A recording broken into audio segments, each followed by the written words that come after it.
अस्सलाम वालेकुम। बिस्मिल्लाहिर्रहमानिर्रहीम। आम तौर से हिंदू मत के पैरोकार को हिंदू कहते हैं। हिंदू मत या हिंदू धर्म जनूबी एशिया और बिलखुसूस भारत और नेपाल में गालिब अक्सरियत का एक मज़हब है जिसकी बुनियाद हिंदुस्तान में रखी गई। इसका कोई एक बानी नहीं है, क्योंकि अगर वक्त नज़र के साथ तज्ज़िया किया जाए तो ये कोई एक मज़हब नहीं है, बल्कि मुख्तलिफ मज़ाहब और अकायद का एक इज्तिमा है। खुद लफ्ज़ हिंदू इनकी मजहबी किताबों में एक मज़हब के नाम के तौर पर मौजूद नहीं है। ये निस्बतन एक जदीद लफ्ज़ है जो दरअसल एक जुग़राफ़ियाई इस्तिलाह के तौर पर मुश्तमिल था। ज़्यादातर मुहक़्क़ीन के नज़दीक लफ्ज़ हिंदू सिंध से माखूज़ है और सिंध के अतराफ़ में बसने वाले लोग हिंदू कहलाए जाते थे, और लफ्ज़ हिंदू अपनी असल में एक फ़ारसी लफ्ज़ है। ताहम जदीद दौर में ये लफ्ज़ एक मज़हब के नाम के तौर पर इस्तेमाल किया जाने लगा। बाज़ हिंदुओं की राय में इस मज़हब का सही नाम सनातन धर्म या वेदी मज़हब होना चाहिए। सनातन धर्म के मायने अब्दी मज़हब या अज़ली मज़हब के हैं, जिसमें तब्दीली वाक़या ना हो। वेदक मज़हब का मतलब है वो मज़हब जिसकी बुनियाद वेदों पर हो। इस मज़हब का अगर तज्ज़िया किया जाए तो इसके कदीम तरीन माखूज़ की हैसियत 4 किताबों को हासिल है, जिन्हें वेद कहा जाता है। इनके नाम ये हैं: number 1 Rigveda, number 2 Yajurveda, number 3 Samaveda, number 4 Atharvaveda. इनके अलावा कई और किताबें इनके मज़हब की बुनियाद हैं, मसलन महाभारत पर इन मनुस्मृति वगैरह। ये नहायत इख्तिसार से इस मज़हब का तारुफ था। क्या पाकिस्तान में मुसलमानों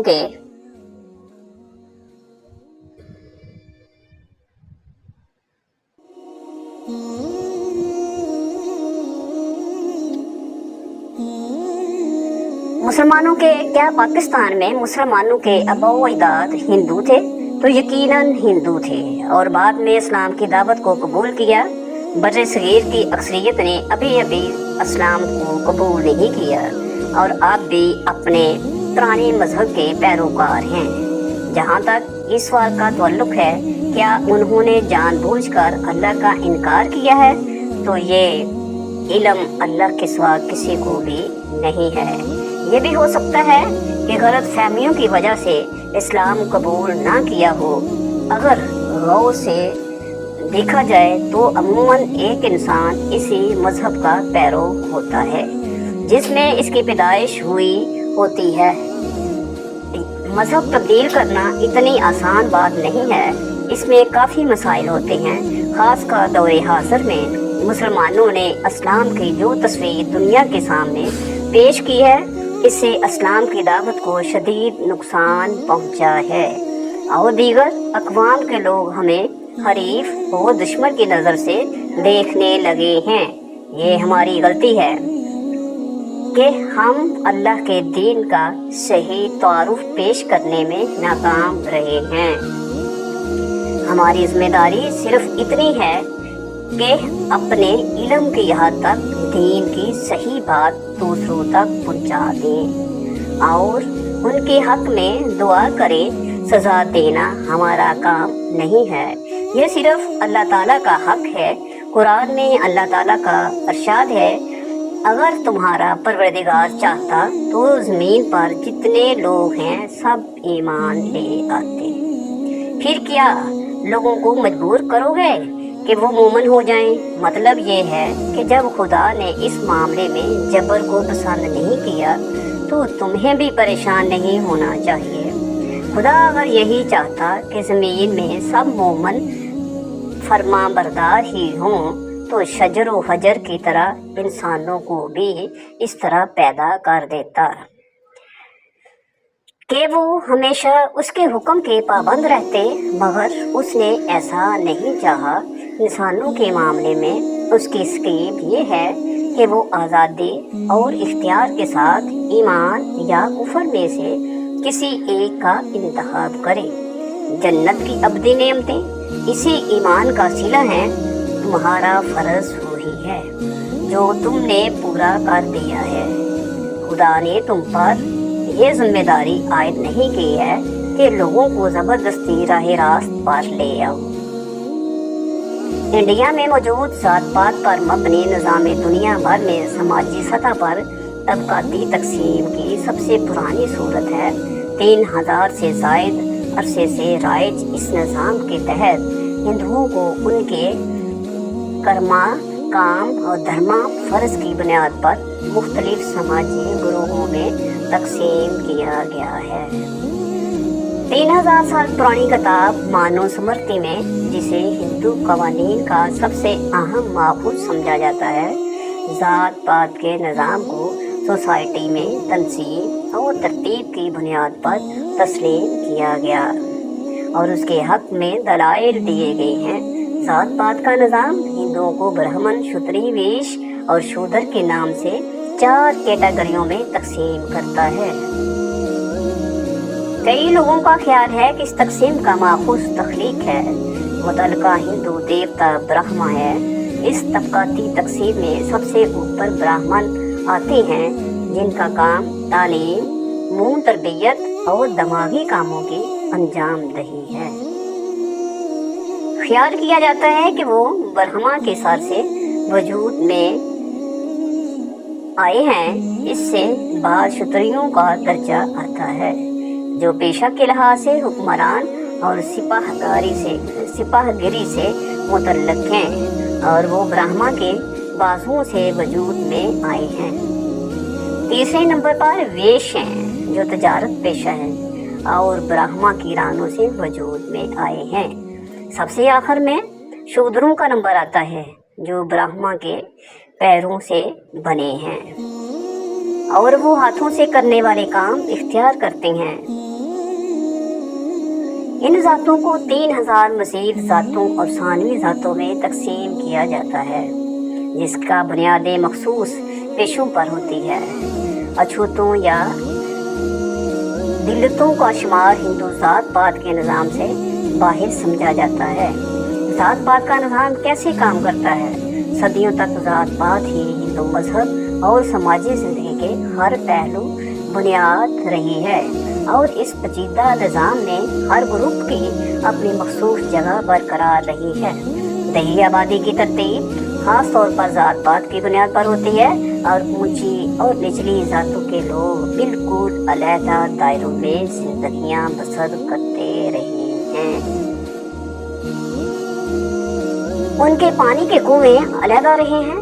برہمن شودروں کے ساتھ نہ کھانا کھا سکتے تھے، نہ پانی پی سکتے تھے، اور بچوں کی شادیاں بھی اپنے ذات کے اندر ہی کی جاتی ہیں۔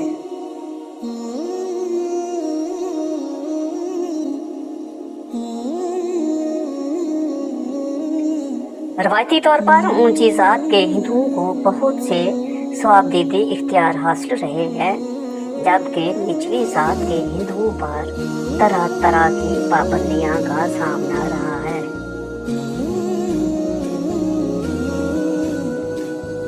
ہندو کس نبی کی امت ہے؟ قرآن کریم میں اللہ تعالیٰ فرماتا ہے کہ ہم نے ہر قوم کے اندر نبی اور ڈر سنانے والا بھیجا ہے، اور پھر حدیث مبارک سے ہمیں پتہ چلتا ہے کہ پوری دنیا کی ہر قوم اور ہر ایک کی جگہ جہاں انسانیت آباد تھی، وہاں پیغمبر بھیجے گئے۔ پیغمبروں کی تعداد 1,24,000 تھی، لیکن نام سے ذکر صرف 25 پیغمبروں کا ہے، کیونکہ اگر ان سب کے نام زندگی اور قوموں کے حالات بیان ہوتے تو پھر قرآن عبرت کی کتاب کے بجائے تاریخ کی کتاب زیادہ معلوم ہوتی۔ شاید اس لیے ان کا ذکر کرنا ضروری نہیں تھا، مگر آج ہندو مذہب کے ماننے والے لوگوں کا دعویٰ ہے کہ ان کا ہندو مذہب مسلمانوں کی تاریخ سے بھی ہزاروں سال پرانا ہے، اور ना ही हिंदुस्तान की सरजमीन पर कोई नबी भेजा गया, और उनके पास भी कुरान मजीद की तरह कई किताबें मौजूद हैं, जिसमें हिंदू मजहब के लोगों का कहना है कि हमारी किसी भी किताब में किसी भी पैगंबर का कोई जिक्र मौजूद नहीं है, जो कि एक बहुत बड़ा झूठ है। और सूरतुल अंबिया आयत नंबर 107 के अंदर अल्लाह फरमाता है कि हमने आपको तमाम जहान के लिए यानी क़यामत तक के इंसानों के लिए हदायत बनाकर भेजा, जिसका मतलब है कि इसमें हिंदुस्तान की सरजमीन भी शामिल है। तो फिर हिंदू मजहब के मानने वाले उसका इनकार क्यों करते हैं? अगर हिंदुस्तानों की सरजमीन पर कोई नबी वाक़या नहीं भेजा गया तो फिर ये कौम कैसे आबाद हुई? नाज़रीन, इस सवाल का जवाब तारीख से जानने की कोशिश करते हैं और ऐसे सवाल के जवाब जानते हैं जो तमाम हिंदू पंडित स्कॉलर दुनिया से छुपाते हैं। हिंदू मजहब के मानने वालों का दावा है कि ये दुनिया का सबसे पुराना मजहब है। इतना पुराना है कि जब इस्लाम या मुसलमान लफ्ज़ का वजूद तक ही मौजूद नहीं था, जो कि सही भी है, क्योंकि कुफर और शिरक की शुरुआत तो उसी दिन से हो गई थी जब हज़रत आदम अलैहिस्सलाम के बेटे काबील ने हाबील को कत्ल किया था और उनसे अलग होकर कुफर और शिरक के अंदर मुब्तला हो गया था। और तारीख इस बात की भी गवाह है कि हज़रत इब्राहीम अलैहिस्सलाम की कौम भी बुत परस्त थी, और इस बात से भी वाक़िफ़ है कि हज़रत मूसा अलैहिस्सलाम की कौम ने भी एक वक़्त पर सोने के बिछड़े की इबादत शुरू कर दी थी। यहाँ तक कि रसूलुल्लाह सल्लल्लाहु अलैहि वसल्लम के आलाने नबुव्वत से पहले काबे के अंदर भी 360 बुत मौजूद थे, जिन्हें मक्का फतह करने के बाद सहाबाए कराम ने तोड़ तोड़ कर टुकड़े टुकड़े कर दिए थे, जिससे ये मालूम होता है कि बुत परस्ती तो दुनिया के पहले इंसान हज़रत आदम अलैहिस्सलाम की नाफरमान औलाद के बाद से आज तक मौजूद है, मगर इसका तो अलग किसी मज़हब से नहीं है बल्कि गुमराही से है, जो कि शैतान उनसे करवाता रहा है। जहाँ तक हिंदुस्तान की सरजमीन का ताल्लुक़ है तो यहाँ पर उन लोगों की हदायत के लिए यकीनन कई पैगंबर भेजे गए, जिनके कुछ तालीमात तो आज भी सही हालत में मौजूद हैं, मगर ज़्यादातर को बिगाड़ दिया गया है, और इसी की वजह से बुत परस्ती और गुमराही शुरू हो गई, क्योंकि उनकी किताबों में आज भी एक खुदा की इबादत का हुक्म दिया गया है। उन्हें भी ये बताया गया है कि खुदा का कोई शरीक नहीं है, वो एक है, उसकी कोई औलाद नहीं, मगर फिर भी उसकी कई मूर्तियाँ बनाकर शरीक खुदा बनाकर उसकी पूजा होती है। और आज तक हिंदू मजहब के अंदर छोटे बड़े देवी देवता माने जाते हैं, या यूं कहिए कि आज तक 36 करोड़ बुत बनाए जा चुके हैं।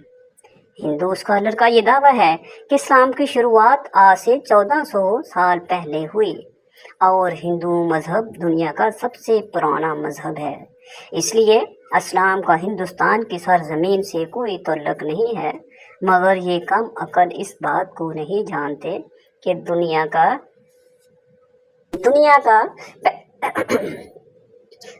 पहला पैगंबर ही हिंदुस्तान की सरजमीन पर उतारा गया था। जी हाँ, और वो है हज़रत आदम अलैहिस्सलाम। आप अलैहिस्सलाम को दुनिया में उस वक़्त हिंदुस्तान की सरजमीन श्रीलंका की पहाड़ी पर उतारा गया था, जहाँ आज भी उनके कदम का निशान मौजूद है, यानी उस सरजमीन पर पहला कदम ही एक मुसलमान पैगंबर ने रखा था, जिसका मतलब साफ है कि इस्लाम की शुरुआत अरब से नहीं बल्कि हिंदुस्तान से हुई है।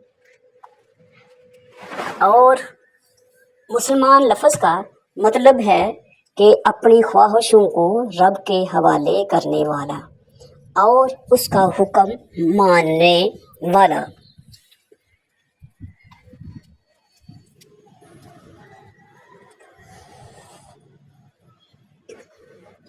अब हैरत अंगेज़ बात यह भी है कि आदम संस्कृत ज़बान का लफ्ज़ है जो कि हिंदुस्तान की सरज़मीन की ज़बान है, ना कि अरब की ज़बान है। और संस्कृत में आदम का मतलब है पहला, शुरुआती या असली। और आदम अलैहिस्सलाम को कदीम संस्कृत की किताबों के अंदर मतवक्को है।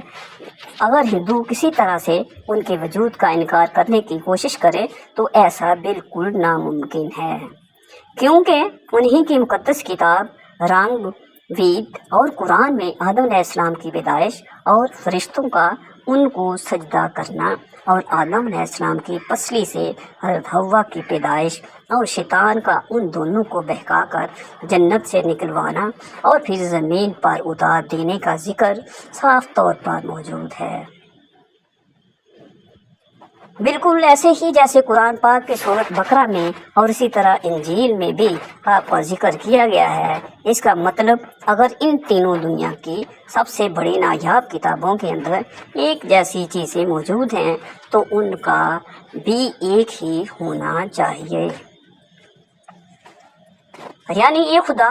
और एक ख़ास बात यह है कि श्रीलंका की सरजमीन से हिंदुस्तान की सरजमीन को जोड़ने के लिए कुदरती पुल आज भी हज़ारों साल से पानी के दरमियान मौजूद है, जिसका बनना कोई इत्तेफाक नहीं है।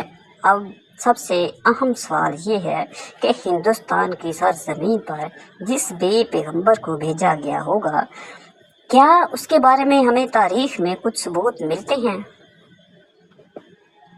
मगर सबसे पहली तो बात यह है कि हिंदू नाम का कोई मज़हब तारीख के अंदर कहीं पर मौजूद ही नहीं है, और ना ही हिंदू मज़हब की कोई किताबों में और ना ही कोई और आसमानी किताब में, मसलन तौरात, ज़बूर और अंजीर के अंदर इस हिंदू मज़हब नाम का कोई जिक्र मौजूद ही नहीं है। बल्कि एक बात ज़रूर है, कभी किसी ज़माने में सिंधु के करीब रहने वाले लोग थे, वो अपने इलाके के नाम की वजह से नाम को बगाड़ कर हिंदू कहलाए जाने लगे, जबकि असल में उनका ये मज़हब संस्कृत ज़बान के अंदर हिंदू नाम से नहीं सनातन धर्म के नाम से मौजूद है, जिसका अरबी में मतलब है मज़हब पर कायम रहने वाला, जिसका बिल्कुल ऐसा ही मतलब कुरान करीम की सूरत रूम के अंदर भी मौजूद है, जहाँ पर इस्लाम को हमेशा बाकी रहने वाला दीन कहा गया है। यानी सनातन धर्म का मतलब भी मज़हब इस्लाम है। और तारीख़ के हवालों और मजबूत वरवरों के बारे में हमें तारीख़ में कुछ सबूत मिलते हैं, मगर सबसे पहली तो बात यह है कि हिंद नाम का कोई मज़हब तारीख़ के अंदर कहीं पर मौजूद ही नहीं है, और ना ही हिंदू मज़हब की कोई किताबों में और ना ही कोई और आसमानी किताब में, मसलन तौरात, ज़बूर और अंजील के अंदर इस हिंदू मज़हब नाम का कोई जिक्र मौजूद ही नहीं। बल्कि एक बात ज़रूर है, कभी किसी ज़माने में सिंध के करीब रहने वाले लोग थे, वो अपने इलाके के नाम की वजह से नाम को बगाड़ कर हिंदू कहलाए जाने लगे, जबकि असल में उनका ये मज़हब संस्कृत ज़बान के अंदर हिंदू नाम है, नहीं सनातन धर्म के नाम से मौजूद है, जिसका अरबी में मतलब है मज़हब पर कायम रहने वाला, जिसका बिल्कुल ऐसा ही मतलब कुरान करीम की सूरत रूम के अंदर भी मौजूद है, जहाँ पर इस्लाम को हमेशा बाकी रहने वाला दीन कहा गया है। यानी सनातन धर्म का मतलब भी मज़हब इस्लाम है। और तारीख़ के हवालों और मज़हब बहुत उन्हीं मिनट के बात करो, इनके भी और तारीख के हवालों और मजबूत दलीलों से ये पता चलता है कि इन वेदों में हज़रत नूह अलैहिस्सलाम का जिक्र भी साफ तौर पर किया गया है, जिसमें उन्हें नूह कहा गया है। वेदों में पैगंबर को मनु कहा गया है और नूह अलैहिस्सलाम को बड़े सिलाब वाला मनु कहकर बयान किया गया है।